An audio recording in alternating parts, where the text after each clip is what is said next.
Welcome back to The Final Whistle, the official Surrey FA podcast where we shine a light on the people, clubs and stories driving grassroots football forwards across the county.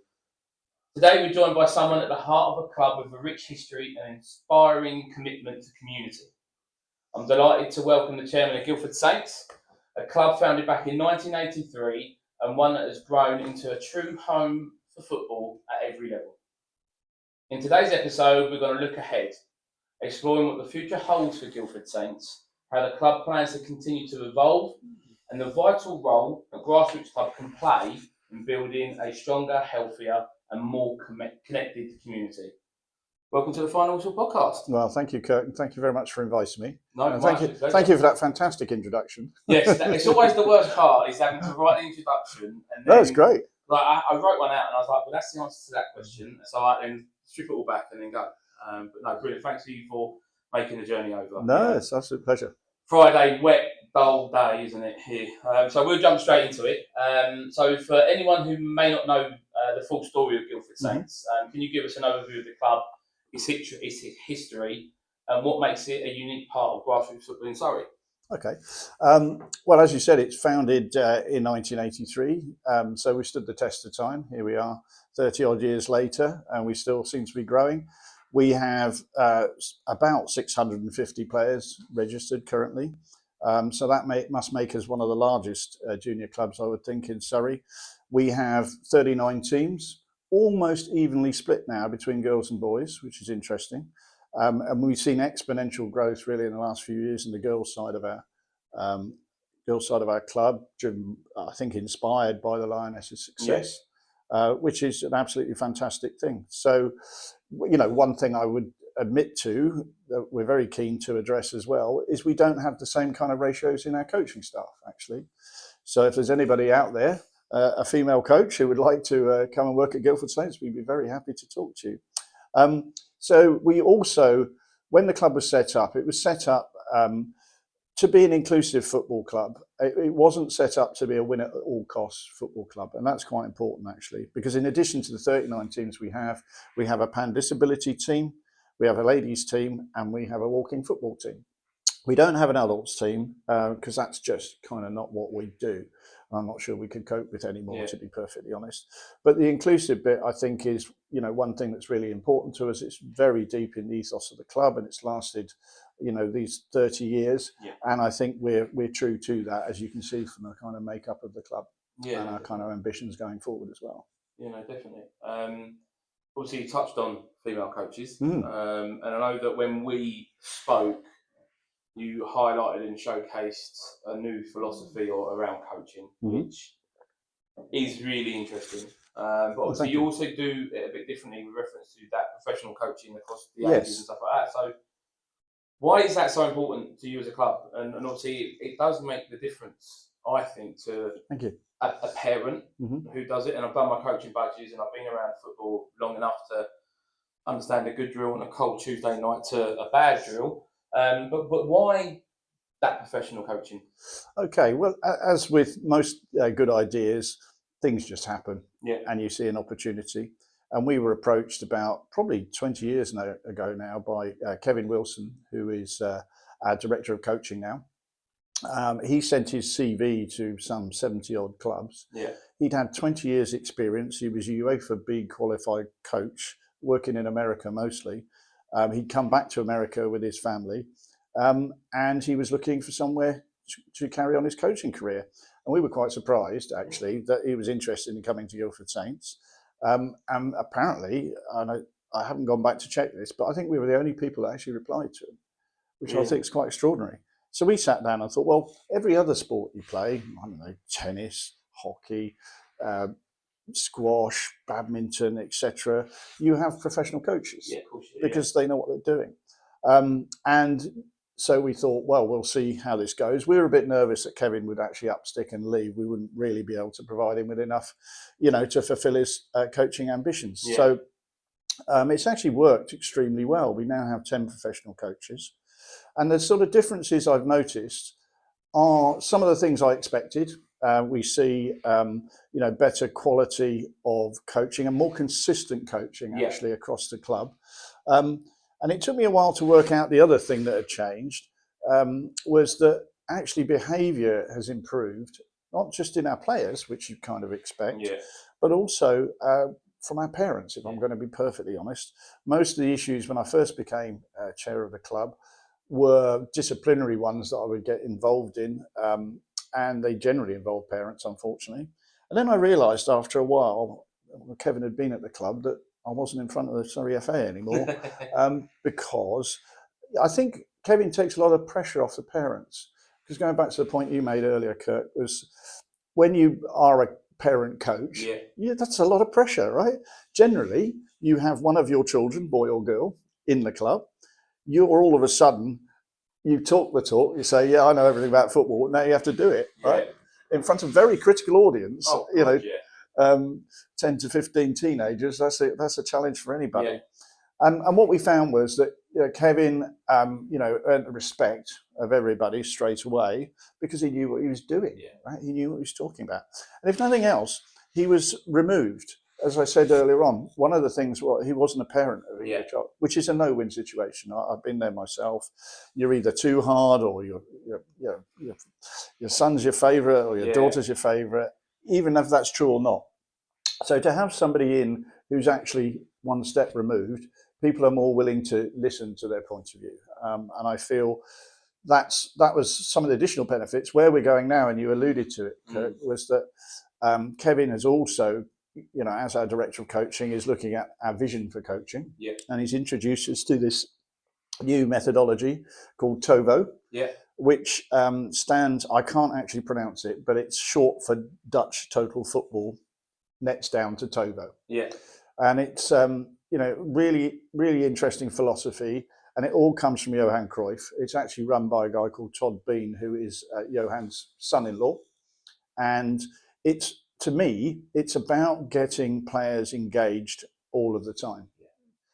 It's not about standing in a long line and the coach saying, put that in the top corner. It's actually, you give the ball to the players, and more or less, give them a few guidance, like 3v3 or whatever it is. And then it's up to them how they actually conduct the game. They have to think. It's about getting them to think for themselves, as well as being active more often. So I look at a typical training session at the moment, and I would say at best, the players are actually occupied playing in some way for maybe 20% of the time at most. The other 80% of the time, they're stood around looking into space, talking to each other, all those kind of things, getting bored. Cold, wet.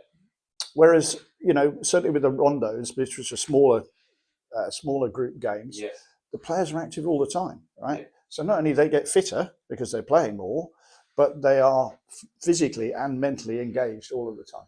And that involvement of a rondo as well. It's you see the FA sending their weekly emails out reference to the coaches, and I'm a big fan of rondo because it gets you playing football and it gets you touching the ball and stuff like that. But then that development of what you can then do with it, so you can have 3 rondos all going at once, and the ball getting played in, played out, and played in, played out, and it's so good. And when you then see that into the game as well, they may think it's just a really simple, basic warm-up exercise, but they're learning that art of communication and that one-touch passing and scanning, and it's so important because when you get into the game, if you haven't got them basics, you're kind of stuck.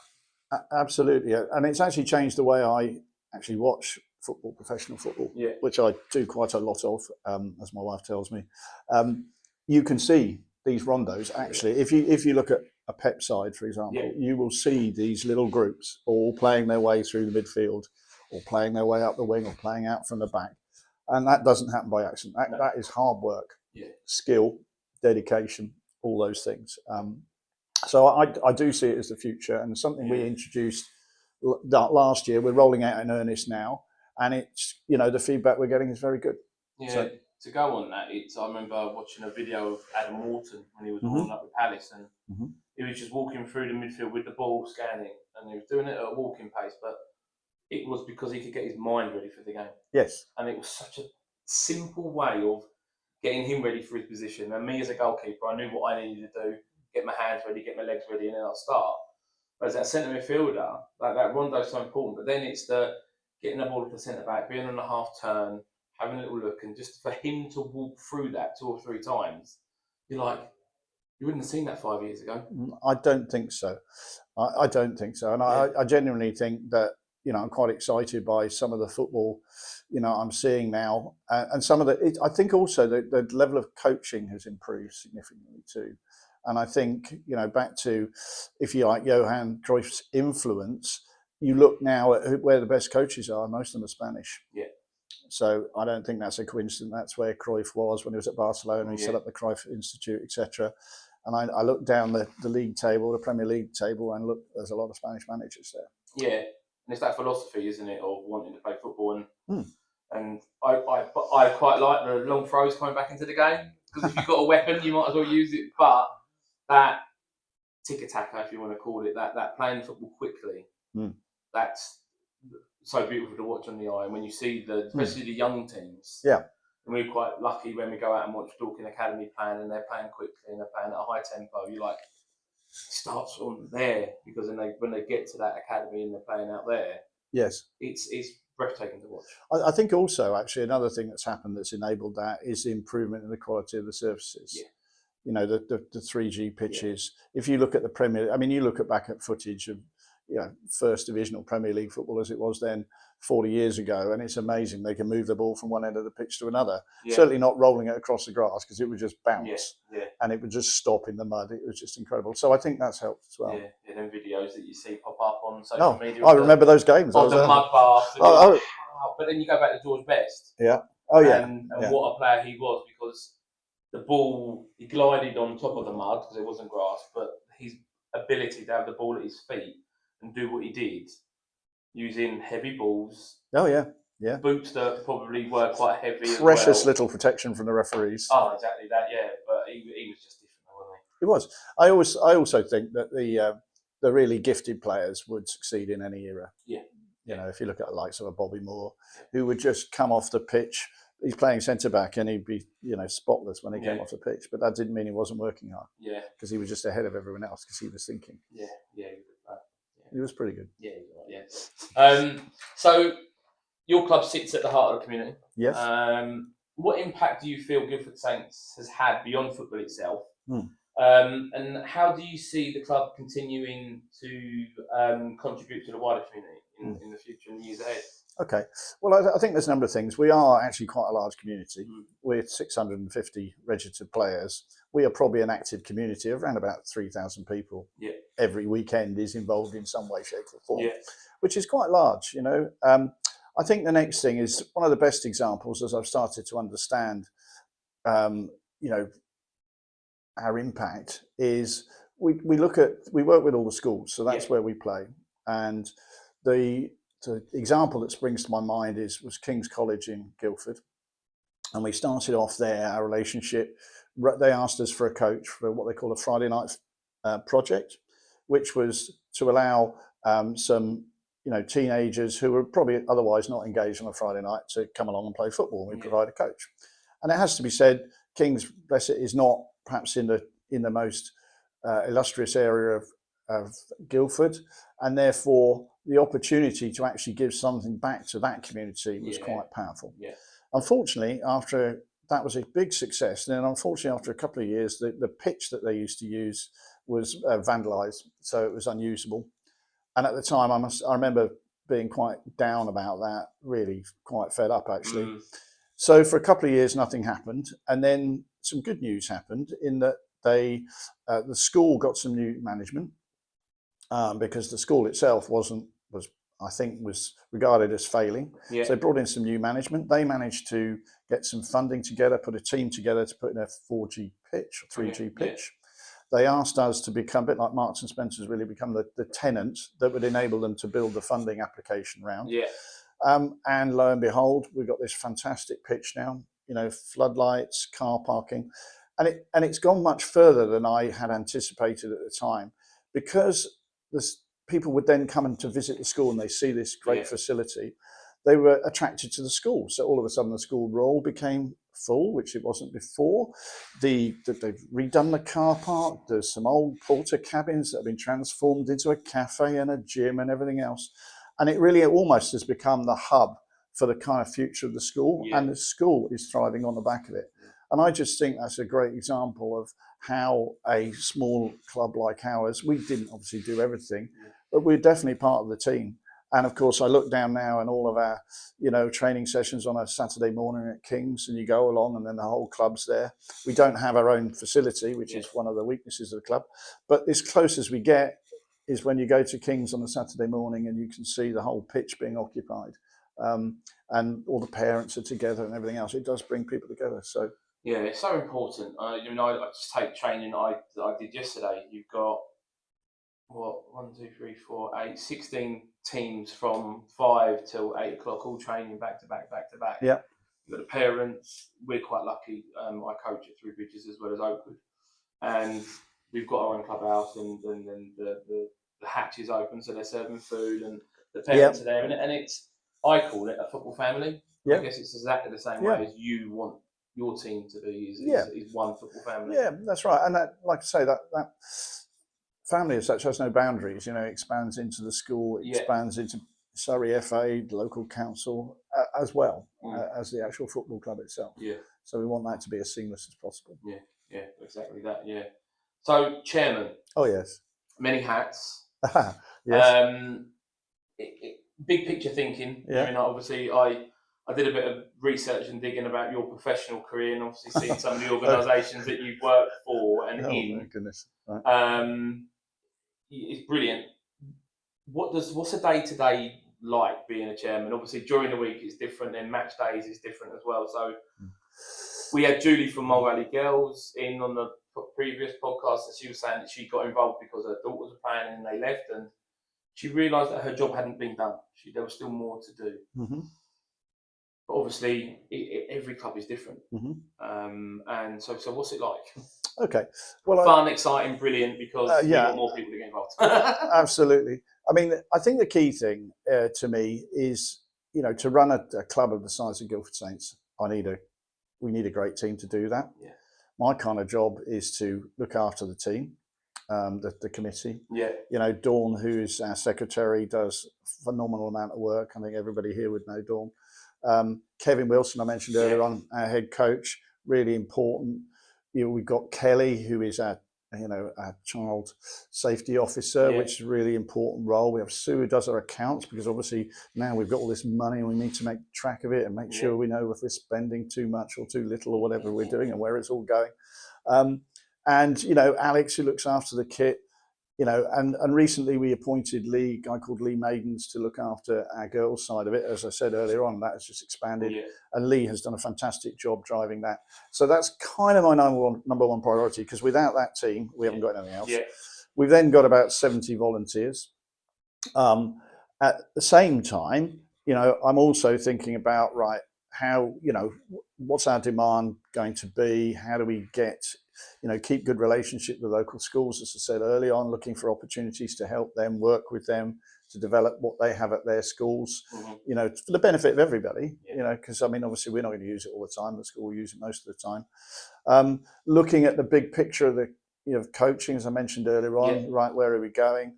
I could quite easily sit here and think, well, last year we were, Surrey Grassroots FA Club of the Year.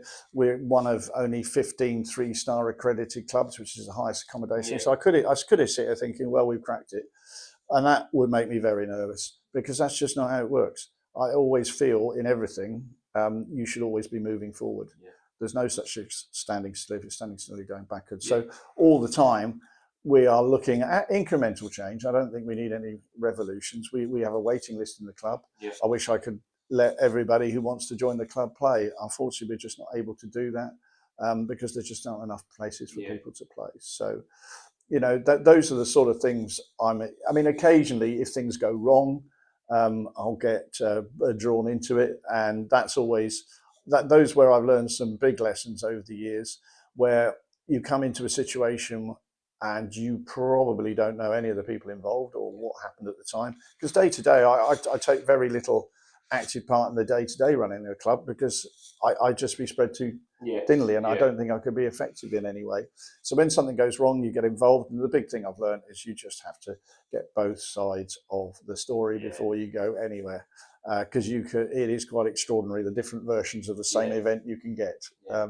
So that is really that's kind of where I spend most of my time, and obviously liaising with people like yourselves, the Surrey FA, and anyone else really that can help. Surrey University, for example, talk to Surrey University. We always have an undergraduate every year, to bring some new ideas into the club, because again, the danger is if we're just the same old people. I mean, one of our strengths, without doubt, is the continuity. If you look at the leadership team within the club, that's been in place pretty much for at least 20 years. So therefore, I am conscious of the fact that we need to bring in, some fresh thinking, new, fresh ideas. And also be looking to the future to work out, who our leaders are in the, going forward as well. Would your own site appeal to you? Like getting your own ground and clubhouse, which comes with its own issues. And emotionally, it appeals. Practically, we've been round this loop many times.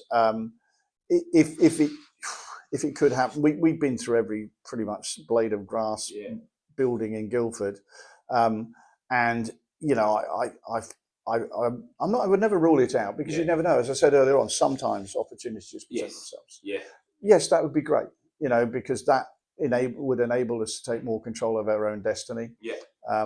However, it would be a big undertaking. We'd have to seriously consider it and not just jump into it because it seemed like a good idea at the time. Yeah, exactly. Yeah, our own place, and then you realise bills. That doesn't stop. No, I know.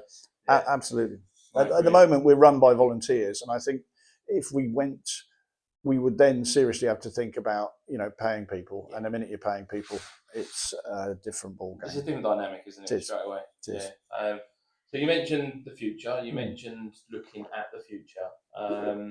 We're seeing more and more clubs using and embracing technology. I'm a big fan of recording as many games as I can do, or recording on video.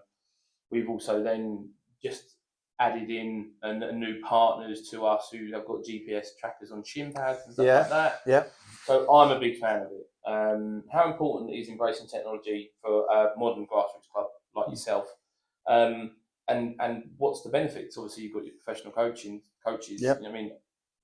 What do you hope to sort of see? So, a number of things, really. One, just from the admin point of view at the club, when we've got 650 players and everything goes with that, we need something to keep a track of that lot. So otherwise, we've got people working full time on it, and also we need the data somewhere secure and all that kind of stuff. So all the background tasks. As much as possible, we'll try and automate them, because we're volunteers. We want it needs to be efficient, otherwise we just can't cope. I think looking at the games, we introduced our video camera a few years ago, and again, trying to drive the usage of that. Also, social media, which is, I know, something. A lot of the reason I'm here is, it's something we need to improve at. We're very busy running our own club, but we're not very good at telling our story. Because one thing actually we are actively looking for is, sponsorship of the club. We have a lot of sponsors of individual teams, which is fantastic. And we couldn't function out without that sponsorship. Again, the opportunity to get a sponsor for the club who can sponsor the whole club would be absolutely great, but we need to get our message out there to attract that level of interest. I think also, if you look at the professional game, if you look at data, I suppose it's in every aspect of life. You're going back to my professional background. But data is very significant. If you look at Brentford and Brighton as being probably the prime examples of clubs that are run on data. Okay. And the great thing about data, coming back to the point I made about having a professional coach, is you move away from just emotional decisions. It becomes more fact-based. Okay. Because we want to help people. And to help people improve as players, because that's all we're trying to do with every player we've got in the club. We want them to improve, and we want them to enjoy themselves. And if you can give them facts-based, this is where you are against our, key performance indicators. This is what you need to improve, and then measure that improvement or otherwise. Then you're helping people move forward. So, I just see that continuing. I just see it continuing. And it's so what I'm enjoying quite recently is they've become a bit more affordable. Yes. As well, which is what I think that some products weren't. They were brilliant, and they were only for the academies or the elite. And I think they realised that they couldn't be. Take the VO Go. Mm-hmm.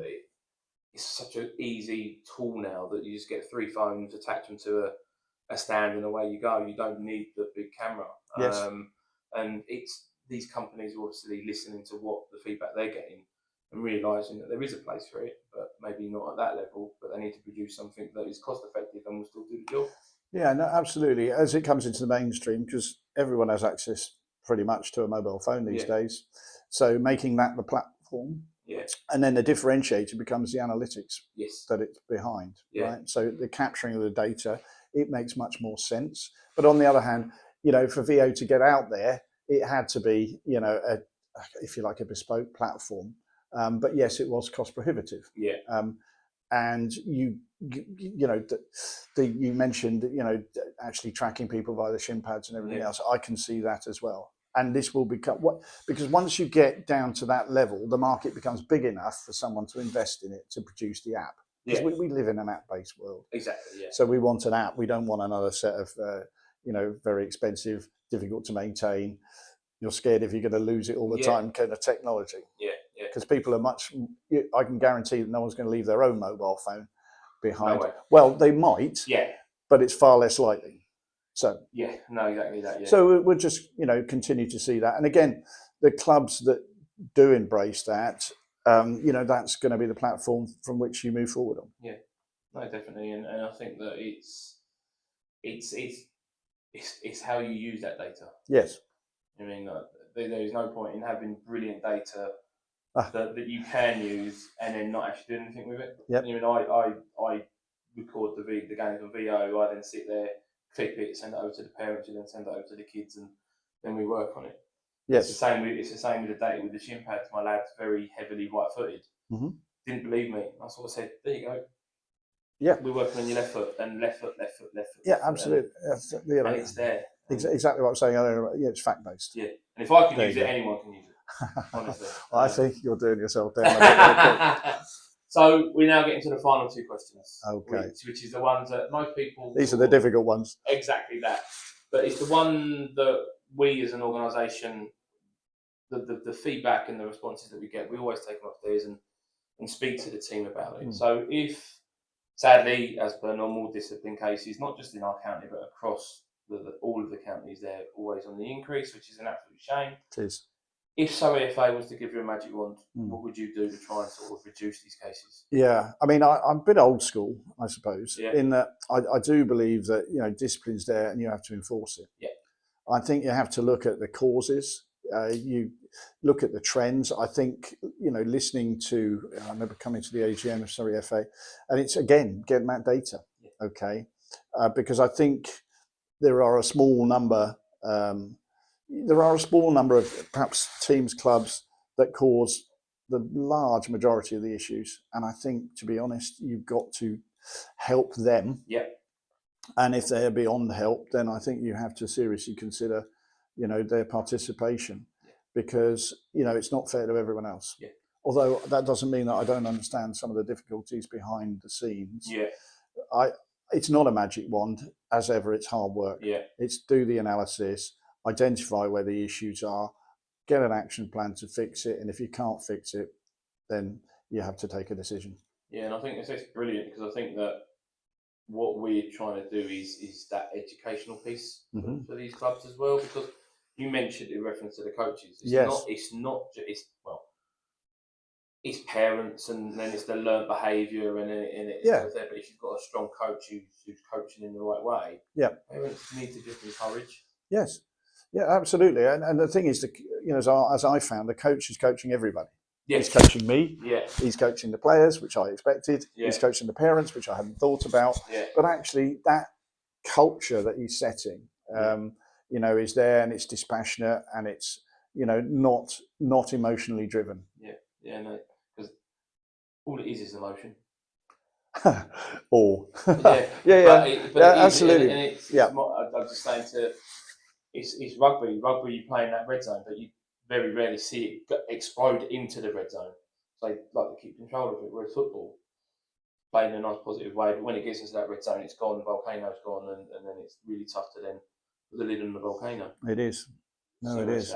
But we're trying, and by club being open and honest, I think that's the biggest thing as well. Is them reaching out to us and going, we need a bit of help here. Yes, that's the other no, thing I as totally well. agree. Because I mean, most occasions you get drawn into there is always something behind it. Yeah. We can have 1,000 great games, and we'll have 2 that might not be good, and that's all we're talking about. We're not talking about the good game, but there we go. So I'm very interested about this one. Okay.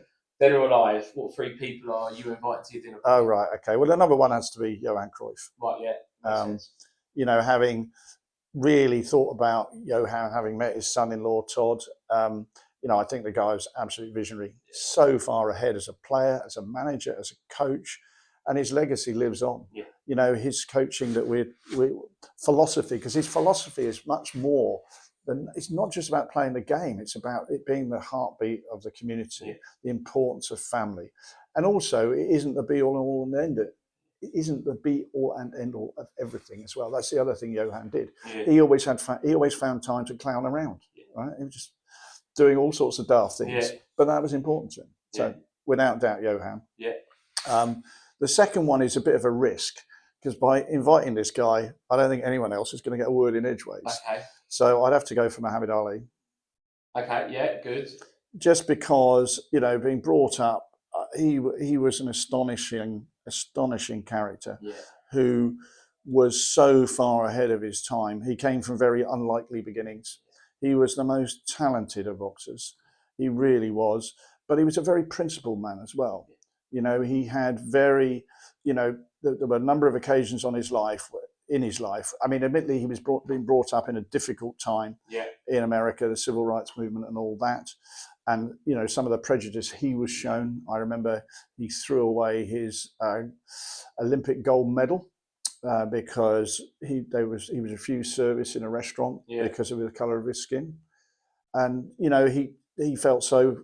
He felt the whole system had let him down, so he threw his. I mean, fancy doing that. Yeah, you were. Yeah. But throughout his life, he took those decisions, and he was charismatic. He drove change. He was much bigger than just a sportsman, which I guess is the point. And same with Johan. Yeah. So the last one is actually Neil Armstrong. He was the first man to step foot on the moon. Yeah. Only because I've always been fascinated by the Apollo space program. Yeah. And funny enough, I'm not plugging them, but IBM actually spent a lot of time, a lot of development on that program, and I've spoken to people when I was at IBM who were part of that program, right? And I'd just like to ask Neil, what on earth was it like? Yeah. Just talk me through standing on the moon. No one else has ever done it, and there's Earth over there, and just all the detail behind it. Because, for example, the one question I'd like to ask him. Yeah. Unfortunately, all the people I picked are dead, so it's going to be a very cheap date, this one. Yeah, exactly that. But when he's coming into land, they kind of lost radio contact with him. Right. And I'm convinced, and they were, because he got lost and he ended up landing miles away from where he should have been, the Sea of Tranquility. And I'm convinced to this day that he just switched the radio off. Because he thought, I've got it, I'm going to land this. And then he switched it back on when he landed. I'm convinced he did that, but I'll never know. Yeah. So those are my 3. Don't ruin this moment, off you go. A bit like what I sometimes do with the kids when they're shouting at me late at night. I'm convinced. But anyway. That's just my theory. No, brilliant. Well, it'll be a long dinner party. I think there'll be some riveting conversations in there. I think so. Yeah, it'd really introduce these 3 characters to each other. Yeah. I don't think I'm not. I like to say I don't think I word in edgeways with Ali. I think you'll just sit back and enjoy it. Yeah.